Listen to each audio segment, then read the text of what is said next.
जो अपने बड़ों के पैरों में रहेगा वो ऊंचा हो जाएगा, छोटा नहीं हो सकता। मेरी बात को आप याद रखें। मैं अपने बहुजन समाज में जन्मे सभी संतों, गुरुओं और महान पुरुषों को भी नमन करता हूं। और इसलिए नमन करता हूं क्योंकि मैं मानता हूं कि उन्होंने अपना पूरा जीवन हम लोगों को मुख्य धारा में लाने में लगा दिया। ये वो देश है जहां अंधविश्वास, पाखंडवाद, जातिवाद, छुआछूत, भेदभाव, ऊंच नीच, गरीबी, बेबसी, लाचारी, परेशानियां, बीमारी इस तरह से जकड़ा हुआ है कि इसका इलाज करने में डॉक्टरों को पसीने आ जाते हैं। लेकिन ये इलाज जो राष्ट्रपिता ज्योतिबा फूले ने शुरू किया, जिसको साहू जी महाराज ने दवा दे दे के आगे बढ़ाया और जिसकी असल बेड़ियों को, असल बीमारियों को काटने का काम बाबा साहब अम्बेडकर ने संविधान के जरिए किया। तो संविधान के जरिए जितनी बीमारियों को वो काट गए हैं या इलाज बता गए हैं, पर्चा लिख देते हैं, डॉक्टर पर्चा लिख देता है।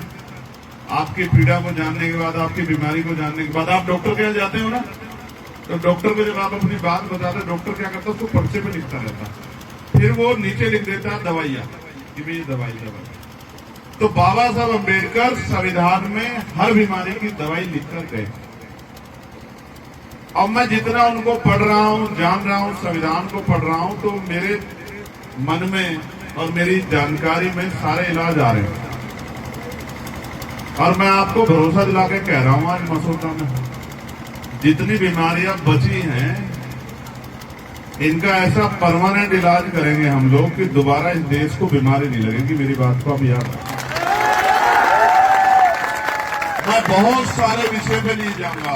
मैं आपको ना, मैं इसलिए नहीं बोल रहा था कि जैसे मैं कोई बात कहूंगा तो जो दूसरे लोग घूम रहे हैं वो सब लोग भी उसी बात को कहने लग जाएंगे कि भाई हम भी यही करेंगे, हम भी यही करेंगे। मैं आपको सच कह रहा हूं, जो काम आज से 50 साल पहले हो जाना चाहिए था वो इस देश में हुआ नहीं।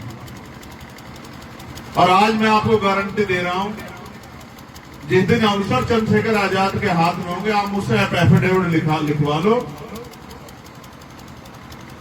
सामाजिक न्याय के भारत का निर्माण, समता, समानता, बंधुत्व, भाईचारे का आधारित भारत का निर्माण, और जहां अंतिम व्यक्ति के भी हितों की रक्षा होगी और गरीब से गरीब और अमीर से अमीर सबका बराबर सम्मान होगा, ऐसे भारत का निर्माण हम लोग करके दिखाएंगे। मेरी बात को हम याद। और मैं ये बात हवा में नहीं कह रहा हूं, मैं पढ़ा लिखा व्यक्ति हूं, अधिवक्ता, वकील हूं, मेरे वकील साथी बैठे होंगे। हम वही बात कहते हैं जिस बात को हम कर सकते हैं।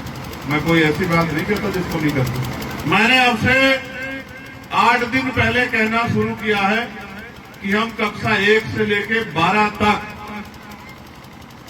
मुफ्त शिक्षा की व्यवस्था करेंगे। कितने क्लास से लेके? कक्षा 1 से लेके 12 तक। उसका कारण सुनो मेरी बात को। जब से बात मैंने कहनी शुरू की है, सत्ता में बैठे लोग सोच रहे हैं कि हम इसकी घोषणा किस मंच पे करें कि हम भी शिक्षा व्यवस्था फ्री करेंगे 1 से लेके 12 तक। और 1 से लेके 12 तक ही क्यों? 1 से लेके 8 तक क्यों नहीं? 1 से लेके 10 तक क्यों नहीं? 1 से लेके 12 तक, 1 से लेके ग्रेजुएशन तक क्यों नहीं? क्यों? उसका एक कारण है। अगर बुनियाद मजबूत होगी, बुनियाद ताकतवर होगी, तो महल कितना ऊंचा बना लेना कोई दिक्कत नहीं आएगी। और बुनियाद कमजोर होगी तो आप उसके ऊपर थोड़ा सा वजन डाल के देखना, वो गिर जाएगा। मेरी बात को याद। हम पे जमीनें नहीं है बहुत बड़े पैमाने पे, हम पे बहुत बड़े बिजनेस नहीं है, बहुत बड़े व्यापार नहीं है, बहुत धन दौलत नहीं है। हम पे बाबा साहब अम्बेडकर ने एक ही चीज हमें दी है, जिससे हम गरीबी, बेबसी की, लाचारी की बेड़ियों को काट के इज्जत सम्मान की जिंदगी प्राप्त कर सकते हैं, जिसका नाम है शिक्षा। और उन्होंने ये कहा था कि शिक्षा शेरनी का वो दूध है जो पिएगा वो दहाड़ेगा। और मैं आपको कह रहा हूं, दुश्मन बहुत चालाक है, उसको ये पता है कि शिक्षा अगर गरीबों के बच्चों तक अच्छी पहुंच गई तो कल ये पढ़ लिख के नौकरी रोजगार करके स्वाभिमान सम्मान का जीवन प्राप्त करेंगे तो इस देश में ऊंच नीच भेदभाव नहीं रह पाएगा। आज मैं बाबूजी का नाम नहीं जानता सही तरह से। इतवारी लाल जी बाबूजी के 4 बेटे हैं, 3, 5, पांचों बेटे अच्छी नौकरी कर रहे हैं, अच्छी तनख्वाह प्राप्त कर रहे हैं। तो बताओ क्या उनके बच्चों को अच्छा भोजन मिलेगा नहीं मिलेगा? बताओ ईमानदार से हाथ उठाकर, मिलेगा या नहीं मिलेगा? अच्छा घर का माहौल होगा नहीं होगा? बताओ अच्छी सुविधाएं मिलेंगी नहीं मिलेंगी? बताओ उनको कपड़ों के लिए, जूतों के लिए, किताबों के लिए किसी के आगे हाथ फैलाना पड़ेगा क्या? ईमानदारी से बताओ ये परिवर्तन कैसे हो गया? कैसे हुआ? शिक्षा से। और दुश्मन इसी से डरता है, समझ गया? सरकारी स्कूल में अलग तरह की शिक्षा और प्राइवेट स्कूल में अलग तरह की शिक्षा। और आप कंपैरिजन करो, ये पांचों बच्चे यहां बैठे, कंपैरिजन करो। एक बच्चा हिंदी मीडियम में पढ़ रहा है प्राइमरी स्कूल में और एक बच्चा इंग्लिश मीडियम में पढ़ रहा है सीबीएसई आईसीएसई बोर्ड में। कक्षा 8 में दोनों को बराबर खड़ा करो, बताओ दोनों ज्ञान के आधार पे बराबर हो पाएंगे? ईमानदारी से बताओ, अपने दिल पे हाथ रखो, हो पाएंगे? आप बताओ हो पाएंगे? तो जब नहीं हो पाएंगे तो कल अगर इनको एक पेपर दिया जाए कि इस पेपर पे आपको नौकरी रोजगार मिलेगा, तो क्या वो सरकारी स्कूल में पढ़ा हुआ बच्चा क्या उस बच्चे का मुकाबला कर पाएगा? आप समझो असल बात क्या?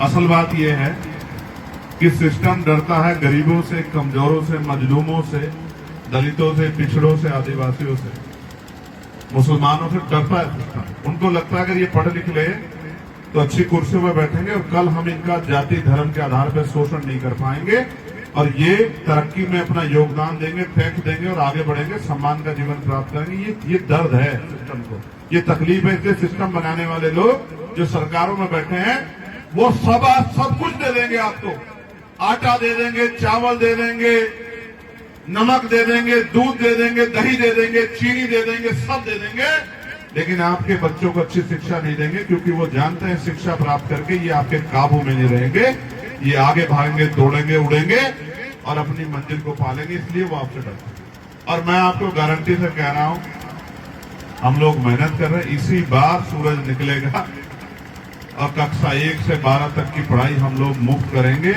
और सिर्फ पढ़ाई नहीं, मेरी बात को सुनना और समझना, सिर्फ पढ़ाई नहीं, मैं आज गारंटी से कह सकता हूं, हमारे दूसरे बड़े भाई भी यहाँ बैठे हैं, जो आदमी 20-25 हजार रुपए कमा रहा है वो सरकारी स्कूल में नहीं पढ़ाता अपने बच्चों को। बताओ पढ़ाता है क्या?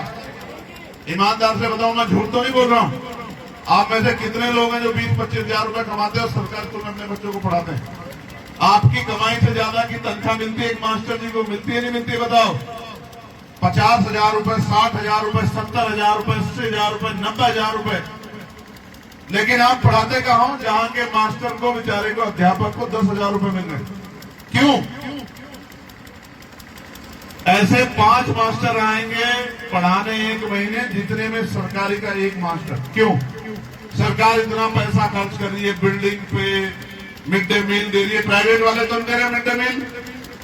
नहीं दे रहे ना, तो फिर क्यों पढ़ा रहे हो आप? क्योंकि आपको पता है कि सरकारी स्कूलों में अच्छी पढ़ाई नहीं हो रही, यहाँ आपके बच्चे का भविष्य चौपट हो जाएगा। इस बात को आप जान गए, लेकिन आप इस अन्याय पे बोलना नहीं चाहते। आपको आदत हो गई है सहने की और चुप रहने की। इस वजह से उनको गुमान बढ़ गया है कि ये हमारे खिलाफ खड़े नहीं हो सकते, इसलिए वो इस महंगी शिक्षा को आपके ऊपर थोप रहे हैं कि अगर अच्छी शिक्षा चाहिए तो अपनी कमाई का 1/4 से ज्यादा हिस्सा, क्योंकि किसी भी प्राइवेट स्कूल में चले जाओ जहां अच्छी पढ़ाई हो रही है, सीबीएसई बोर्ड से, आईसीएसई बोर्ड से, वहां 2-3 हजार रुपए महीने ही फीस है छोटे से छोटे क्लास की। अब आप अपने बच्चे को पढ़ाने के लिए वहां भेजते तो गरीब और अमीरी तो यहीं से स्टार्ट होगी नहीं होगी? भाई गरीब आदमी जो मजदूरी कर रहा है, सफाई का काम कर रहा है, छोटा मोटा काम कर रहा है, मेहनत कर रहा है, छोटी मोटी किसानी कर रहा है, वो तो मजबूरी में सरकारी स्कूल में भेजेगा नहीं भेजेगा? इसलिए जानबूझ के इन्होंने सिस्टम खड़ा किया है। इस बीमारी को बाबा साहब का ये बेटा जरूर काटेगा, मेरी बात को आप याद रखें। कुछ बाबा साहब काट के, कुछ काजीराम साहब काट के, सारे फूले साहब काट के, साहू जी महाराज काट के, और जो बची खुची है उनको हम सब लोग मिलकर काटेंगे, मेरी बात को आप याद रखें। अच्छा, कक्षा 1 से 12 सुनो।